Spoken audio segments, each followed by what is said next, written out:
Hi, the end of June, 6 months of 2024 has gone, just like that. So these are the, I think I've got about 6 books, 6 books maybe, to talk about that I've read in the second half of the month. And I started off with one that was almost, it was a little bit of a disappointment. Lady McBeth by Ava Reid. I've read Ava Reid before and I've enjoyed it. I've enjoyed her writing and I still enjoy her writing. It's just that this one just didn't do anything for me. It's called Lady McBeth, and being a retired teacher, I taught Macbeth for so many years, and I was expecting to see the Lady Macbeth that I know, and it wasn't. It was so far from the Lady Macbeth that I know that I didn't recognise her. If it had been called something different, if there was nothing of the Macbeth links to it, I'd have enjoyed it a lot more, because I would have enjoyed the storytelling. But I was all the time trying to match it to the Shakespearean play that I know, and so it just did not work for me at all. And I was really disappointed because I enjoy Ava Reid's writing. So, sorry. Then the next one I read was The Full Moon Coffee Shop by Mai Mochizuki. I've said that wrong, sorry. And it's all to do with cats and astrology. And it's one of these Japanese ones that I like. And you've got interlocking stories, and you see how they all interlock at the end. And you've got this pop-up cafe. This cafe pops up every time there's a full moon. And it's cats, talking cats. Your waiters are talking cats. I mean, what is there not to love? And they serve all these wonderful desserts as well. But the cats are called after the planets. And while you are there, the cat will look at your birth chart. It's not telling your future or telling your fortune. It's looking at your birth chart, looking at where all the planets are at the time of your birth, and giving you an insight into your character so that you can it will help you to solve the problems that are in your life, because you can understand yourself better by knowing your birth chart. And that was quite a little warm and cozy one. There's a lot of astrology in there, so if you didn't like astrology, if you're not into astrology, then it might not work for you. But it's another cozy Japanese novel, and it's got cats. Then Coco Mellor's Blue Sisters. I really enjoyed this one. You've got the Blue Sisters, Avery Blue, Bonnie Blue, Lucky Blue. There used to be Nikki, but she died a year previous. And this is them all coming together. They're still grieving at this point. It's only been a year since their sister died. Avery is a lawyer living in London with her wife, Chitty. Bonnie is a boxer who quit after Nikki's death and is now a bouncer in LA. And Lucky is a model who parties to excess. And since Nikki's death, they've all spiraled downwards in some way.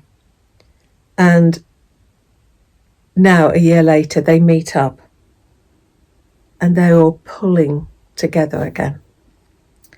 You've got backstories telling about what happened in the year since Nikki's death. And you learn a lot about them. And you learn a lot about Nikki. She's a character that I would have loved to have seen in the book from everything that's talked about her. My favourite character, definitely Bonnie. Definitely Bonnie. The epilogue, I'm not sure about the epilogue. that was the one little bit that jarred with me. Right at the very, very last couple of pages, I wasn't too sure. Everything else worked, but the final couple of pages just, I don't know. Then I picked up from a charity shop Maggie O'Farrell's debut novel. I think this is her debut novel, After You'd Gone. I'm reading. Whenever I can find one in a charity shop, I pick up a Maggie O'Farrell because I want to read all her backlist. And every book that she publishes, I read. So I'm working my way through the backlist. And I was hooked from the first sentence, because the first sentence is, the day she would try to kill herself, she realised winter was coming. I mean, what an opening sentence. I mean, that is fantastic. You've got Alice. She's in a coma after fleeing from Edinburgh. She saw something in Edinburgh, got in a train, came back, accident, coma. And you have her story, you have her backstory, you have grief, you've got intense grief in here. You've got 3 generations of women, Alice, her mum, her grandmother. You've got 3 generations, you've got the complex relationships between them. As I said, intense grief. And at the end, you find out exactly what it was that Alice saw that sent her flying back to Edinburgh, from Edinburgh. I loved it. Yeah, Maggie O'Farrell, perfect. Then I read a thriller. It comes out on the 18th of August. The Liars by Catherine Fleet. We're on a Greek island of Eos. You've got 2 timelines. You've got the present timeline, and then you go back to timeline 25 years previous. Zoe and Lex are stepsisters. And 25 years ago, they met for the first time when Zoe's mum married Lex's dad. But on that island, something happened. There are secrets, and the girls haven't spoken or met since. Not until now, 25 years later, which is the present timeline.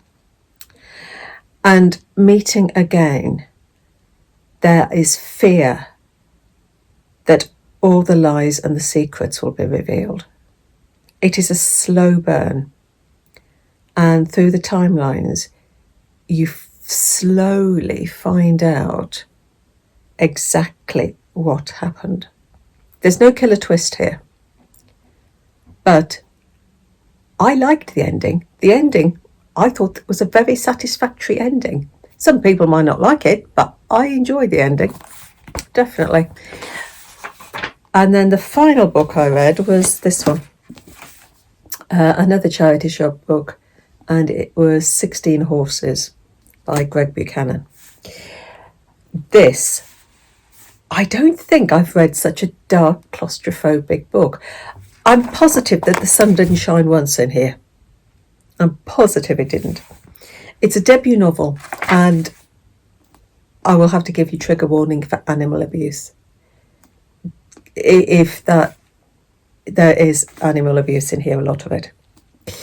It starts off with, as it says here, a terrible discovery is made near the dying seaside town of Ilmarsh. 16 horses' heads have been found, each buried with an eye facing the low winter sun. So that is it. And the tails have been removed as well, they're just left. And because this is a crime like no other, they call in a forensic veterinarian, Cooper Allen, to work with the DS Alex Nichols, who's a widower living with his son. Ilmarsh is a dying town. The people are broken. There's a history of abuse and killings and torture. Everyone seems to be haunted in this town. you can't get close to any character. I couldn't get close to any character, Cooper or the DS. It's impossible to get close to them. It's very dark. It's very claustrophobic. The structure is fragmented. If you like fragmented structures, fine. You'll really whiz through it. Some will not like it.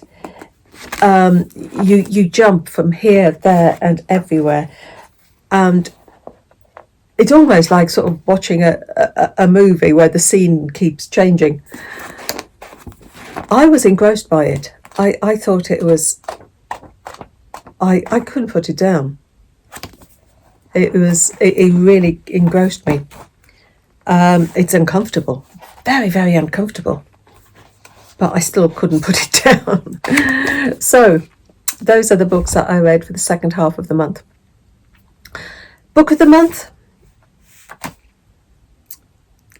nothing beat Elif Shafak's There Are Rivers in the Sky. Nothing beat that one. That was my 5-star read for the first half of the month. I didn't read a book in the second half of the month to beat that one. So my book of the month is There Are Rivers in the Sky. Absolutely stunning read. So when did that one come out? Don't know whether it's out yet. Oh no, it comes out in August, 8th of August. So you've still got another month to wait for it. But yeah, absolutely stunning read. So that's June over. We're now into July. So happy reading. Take care.